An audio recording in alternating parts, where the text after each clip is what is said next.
sibliki abi wal hikmah sayyidina wa maulana Muhammadin.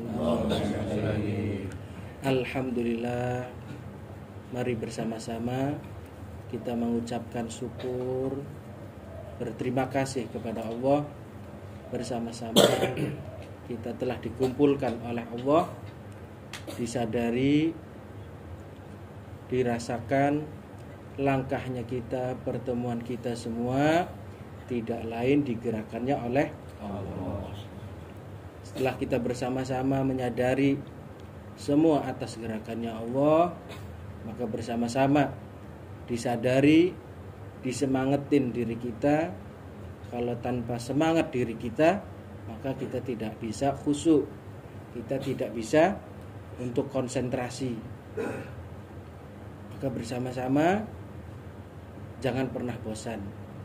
Tujuan daripada sebelum kita mulai, bahwasanya ada wejangan, ada sambutan, yaitu untuk pengeling, pengingat untuk diri saya pribadi, manfaatnya untuk bersama-sama dimanapun berada yang mendengarkan, untuk menyadari lafaz ucapan, supaya kita ada bekas setelah bersama-sama kita ngadu sama Allah, berzikir sama Allah, supaya ada bekas, supaya dirubah keadaan kita, baik urusan dunia maupun urusan akhirat. Belajar istiqomah yang sudah dijalankan, yang sudah rutin setiap seminggu sekali, jangan sampai diri kita dikotori, badan kita jangan sampai dikotori. Maksiat kita, dosa-dosa kita diusahakan. Kita mohon sama Allah supaya ditinggalkan itu semua. Sayang-sayang kalau kita sudah berusaha istiqomah, kita dimaksiati badan kita dengan perbuatan zina, kita tinggalkan. Ya, jangan disepelekan. Lebih-lebih orang yang sudah mukim, sudah tirakat, jangan disepelekan. Ya, jangan disepelekan hal-hal maksiat. Mohon ampun sama Allah, disadari dengan sungguh-sungguh.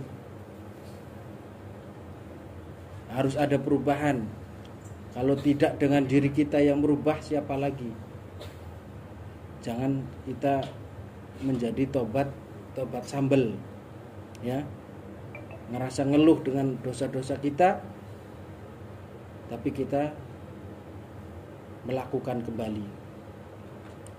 Karena setan tidak lain, yaitu menguji diri kita. Jadi kita harus kontrol diri kita.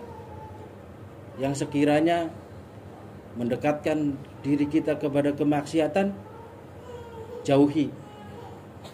Hal-hal yang tidak penting, tinggalkan. Itu tidak akan merubah keadaan kita kalau kita terus-terusan bermaksiat. Maka tujuan daripada tirakat, daripada kita zikir, yaitu supaya diri kita dibimbing.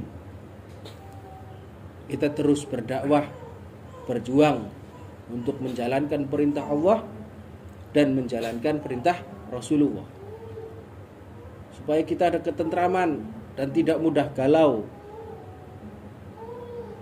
Dan untuk seluruh sohi baiti, cabang-cabang dimanapun, jangan kalian berkecil hati.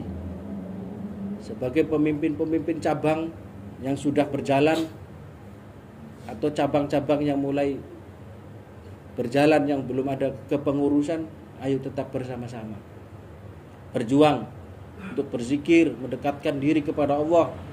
Kita bersama-sama mengajak saudara-saudara supaya tidak terus dalam kegalauan, dalam keguncangan batin maupun pikiran.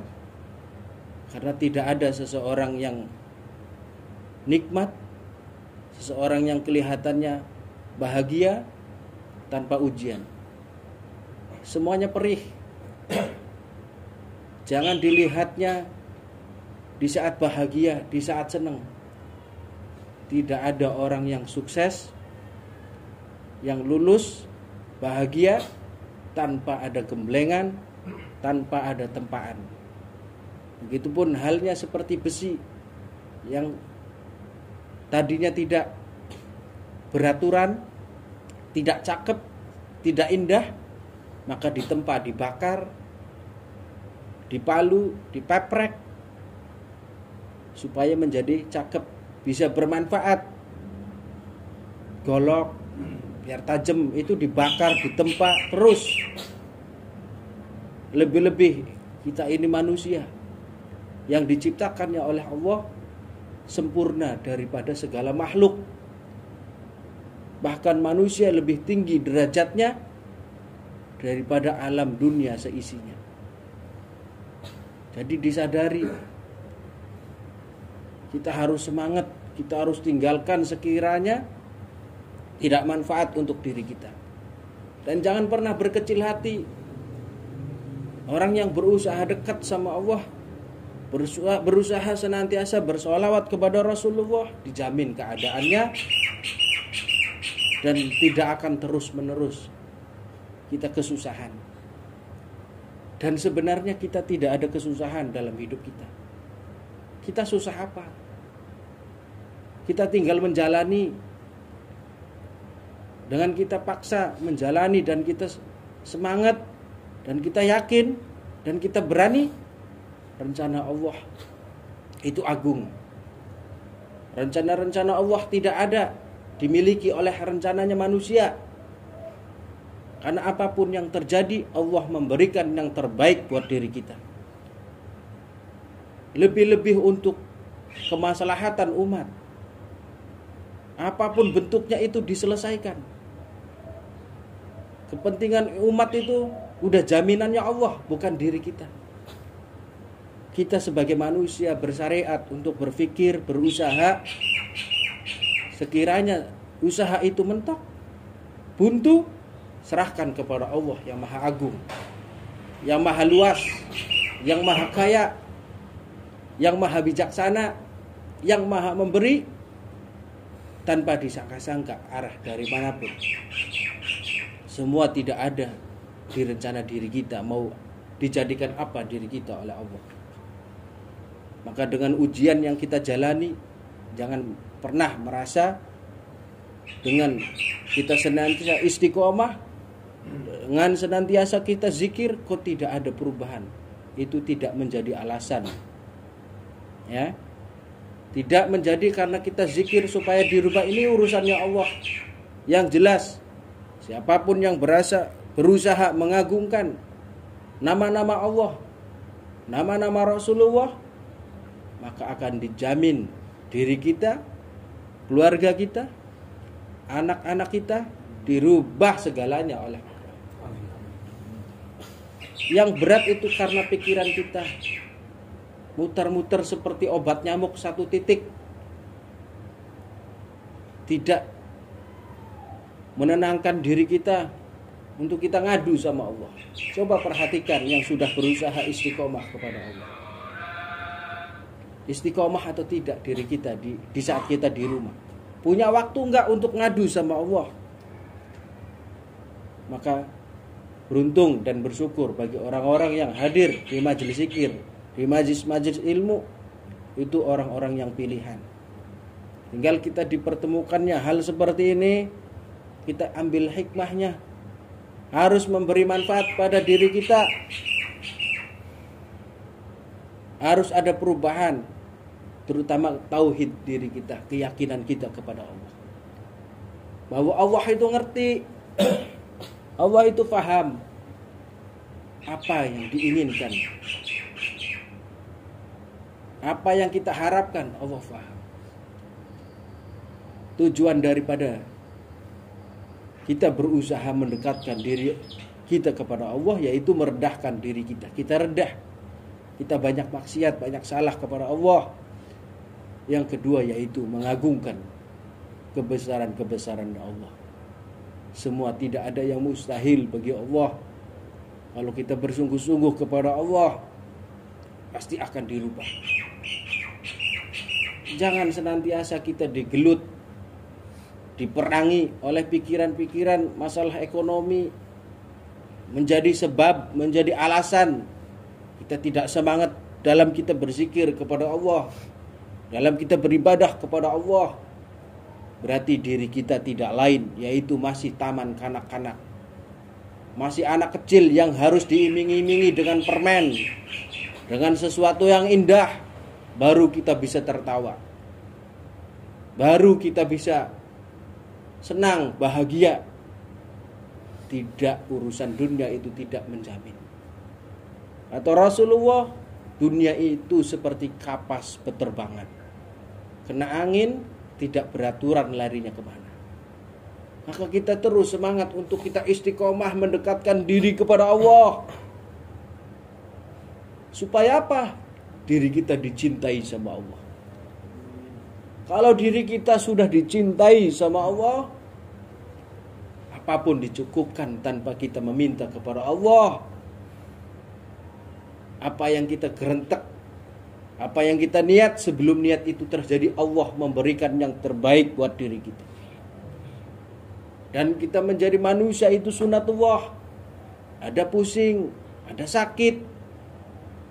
Bayangkan Fir'aun yang begitu kayanya, yang begitu luar biasanya, gak bisa menandingi kekayaan daripada Allah. Apa yang kita inginkan? Boleh kita berencana ingin mempunyai sesuatu, dan itu pun harus seorang muslim terus berencana. Nanti Allah yang merencanakan. Tapi jangan sampai rencana-rencana itu membuat diri kita gelisah, membuat diri kita itu menjadikan lemah keimanan kita, menjadi tidak bersemangat dalam kita berzikir, mengadu kepada Allah, dalam kita mendekatkan diri kepada Allah. Karena terutama daripada dikabulkannya segala doa, yaitu niat. Maka belum lama saya sampaikan di dalam status, manusia itu cuma ada dua. Niat yang kuat. Yang kedua, jangan menyepelekan daripada niat. Anggap kita kuatkan diri kita. Setelah niat kita sudah kuat, sudah benar-benar yakin kepada Allah, lanjut jangan menyepelekan daripada perintahnya Allah dan Rasulullah. Apa perintah-perintahnya Allah? Kita berusaha menjalankan perintah Allah dan menjauhi larangan Allah. Jangan sepelekan daripada maksiat yang sekiranya apa? Membuat kita bermaksiat, mengotori diri kita. Jangan. Tinggalkan supaya kita benar-benar dirubah keadaannya. Apa? Semua hanya nikmat sementara. Hawa nafsu. Setan menguji diri kita, jangan kita mengikuti setan. Jangan anggap kita seperti orang-orang luar, orang-orang barat yang membebaskan dari kepada kemaksiatan. Kita seorang muslim, kita punya aturan-aturan Allah, aturan-aturan Rasulullah. Maka berusaha. Pengen kita sukses, pengen kita diijabah doanya, pengen kita benar, tinggalkan semua yang sekiranya mendekatkan kepada kemaksiatan. Wala taqrabuz zina, jangan kau dekati zina. Banyak kesalahan-kesalahan kita menjadi kita seperti ini. Apa tidak sadar daripada kemaksiatan itu akan pengaruh kepada lingkungan, kepada keluarga? Apa kita tidak malu diri kita kepada Allah? Maka dengan kita ada tirakatnya, dengan kita berpuasa Senin Kemis, tujuannya apa? Untuk mengerem daripada hawa nafsu diri kita. Lebih-lebih kita senantiasa sudah istiqomah, ayo dirubah, dijamin semuanya. Kita nggak tahu kuasa-kuasa Allah besok. 1 jam lagi seminggu lagi, sebulan lagi, yang jelas Allah memberikan yang terbaik buat diri kita. Dan kita harus ada pengorbanan, harus ada pemikiran, harus kita pusing, itu manusia. Jangan dibayangkan kita inginnya enak terus, tidurnya pakai AC, kepengin apa tinggal ketik. Tidak akan ada sesuatu kenikmatan tanpa kesusahan. Tidak ada sesuatu kenikmatan tanpa kesusahan. Hidup ini susah. Hidup ini tempatnya ujian. Tidak seorang makhluk lebih manusia yang diuji dengan kesusahan. Semua. Dan kesusahan itu ada tingkat-tingkatannya. Bagaimana ujian kita di sisi wali-wali Allah? Tidak ada apa-apanya. Kita ditertawakan oleh para wali-wali Allah. Secuil, belum ada apa-apanya. Bagaimana kita ingin menjadi wali-walinya Allah? Kita harus kuat, kita harus tabah, dan kita harus husnudon kepada Allah. Kita harus prasangka baik kepada Allah. Dan kita harus jalankan apa yang menjadi perintah Allah. Wajibnya, terutama yang tanpa alasan. Tidak bisa berdiri, duduk. Tidak bisa duduk, berbaring. Tidak bisa berbaring lewat hati. Hati tidak bisa, maka disolatkan. Jangan disepelekan. Sayang, tubuh kita, diri kita sayang. Akhirnya dilema, pengen jadi orang baik di tempat yang baik, tapi ternyata kita tidak baik. Itu harus berusaha. Kita mohon ampun kepada Allah supaya dikuatkan diri kita, dijauhkan dari hal-hal maksiat.